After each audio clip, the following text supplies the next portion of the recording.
This channel does not promote any violent, harmful or illegal activities. All content provided by this channel is meant for an educational purpose only.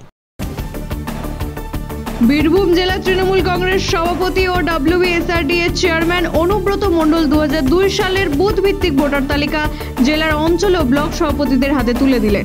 সদ্য সমাপ্ত জেলা কমিটির বৈঠকে তিনি এই তালিকার ভিত্তিতে একটি সার্ভে রিপোর্ট উপস্থাপন করেন। জাতীয় নির্বাচন কমিশনের নতুন ভোটার তালিকার সংশোধন প্রক্রিয়া নিয়ে সাধারণ মানুষের উদ্বেগ দূর করতেই এই পদক্ষেপ নেওয়া হয়েছে। অনুব্রত জানান, পূর্ববর্তী তালিকার মাধ্যমে চেন সিস্টেম নাম যাচাই সহজ হবে এবং ভোটাররা বিভ্রান্তি থেকে মুক্ত হবেন। দলের নির্দেশ মেনেই তিনি এই উদ্যোগ নিয়েছেন বলে জানান অনুব্রত মণ্ডল। তার এই পদক্ষেপ জেলা নেতৃত্ব সাধুবাদ জানিয়েছে।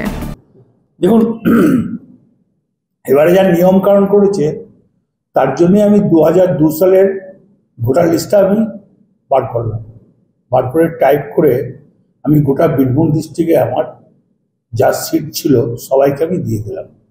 তখন 12টা সিট ছিল। 2002 সালে বীরভূম জেলার 12টা সিট ছিল।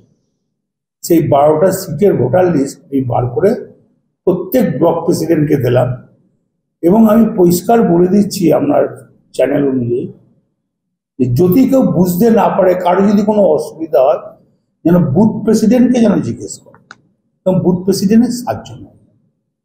প্রত্যেক জনাই যেন বুথ প্রেসিডেন্টের সাহায্য নেয়। এবং এই ভোটার লিস্ট প্রথম আমি 2002 সালে দিলাম এবং আউসগ্রাম মঙ্গলকোটকে দিয়েছি, বড়ুয়াকেও দিয়েছি।